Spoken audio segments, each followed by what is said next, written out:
Daisy Jail Farm Park, first one of its kind in India, now in Hyderabad. 50% discount on Magic Pass.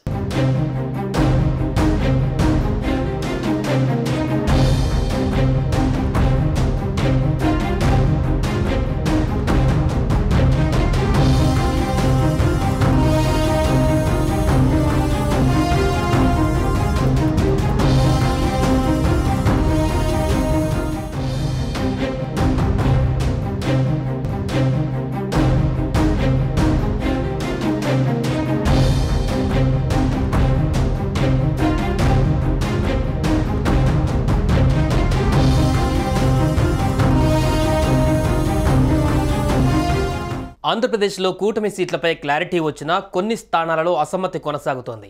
ఈ క్రమంలో ఉండి టికెట్పై పంచాయతీ తెగడం లేదు. ఉండి నుంచి రఘురామకృష్ణంరాజు పోటీ చేస్తారనే అంచనాలు ఉన్నాయి.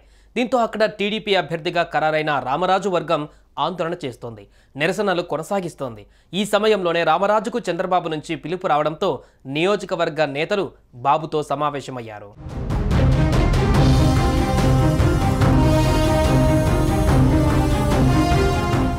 ఉండి నియోజకవర్గ కార్యకర్తలతో చంద్రబాబు సమావేశమయ్యారు. ప్రత్యేక పరిస్థితులలో ఉండి కార్యకర్తలను పిలవవలసి వచ్చిందని చంద్రబాబు అన్నారు. రామరాజుపై ప్రత్యేక అభిమానం ఉందని చెప్పారు. రఘురామకృష్ణంరాజుకు న్యాయం చేయాలని చూస్తున్నామని చంద్రబాబు పేర్కొన్నారు. జగన్ చేతిలో రఘురామ ఇబ్బంది పడ్డారని పవన్ కళ్యాణ్తో సమావేశంలో ఈ సమస్యపై ఓ నిర్ణయం తీసుకుంటామని కార్యకర్తలకు చంద్రబాబు వివరించారు. ఎట్టి పరిస్థితుల్లో రామరాజును వదులుకునే ప్రసక్తే లేదని కార్యకర్తలకు చంద్రబాబు హామీ ఇచ్చినట్టుగా తెలుస్తోంది. ఉండి సీటుపై 2 రోజులలో స్పష్టత ఇస్తారని చంద్రబాబు పేర్కొన్నారు.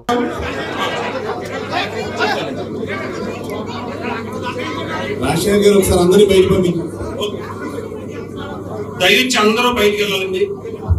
మేము చెప్పేదాకా మీరుంటే అందరూ వెళ్ళిపోవాలమ్మా. అందరూ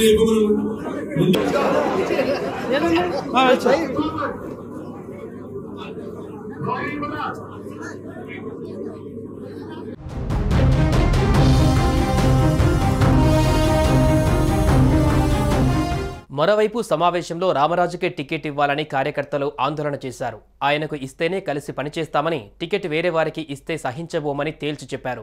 5 ఏళ్ల పాటు పార్టీ కోసం పనిచేశామని, బాబు మాతో మాట్లాడాలని కార్యకర్తల నినాదాలు చేసినట్టుగా సమాచారం. ఈ అంశంపై సిట్టింగ్ ఎమ్మెల్యే రామరాజు స్పందించారు. చంద్రబాబు నుంచి సానుకూల నిర్ణయం వస్తుందని భావిస్తున్నానన్నారు.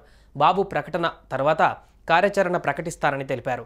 ఈ నేపథ్యంలో రామరాజు టికెట్ మార్పు ఉండదని ఆయన వర్గీయులు ధీమా వ్యక్తం చేస్తుండగా రఘురామకే చంద్రబాబు అవకాశం ఇస్తారని ఆయన సన్నిహితులు చెబుతున్నారు. ఉండి టికెట్ను చంద్రబాబు తొలుత రామరాజుకు కేటాయించారు. అయితే ఇటీవల రఘురామకృష్ణంరాజు పార్టీలో చేరినప్పటి నుంచి టికెట్ మార్పుపై ఊహాగానాలు ప్రారంభమయ్యాయి. సుమన్ టీవీలో మీ పర్సనల్ అండ్ బిజినెస్ ప్రమోషన్స్ కోసం కింది నెంబర్కి కాంటాక్ట్ చేయండి.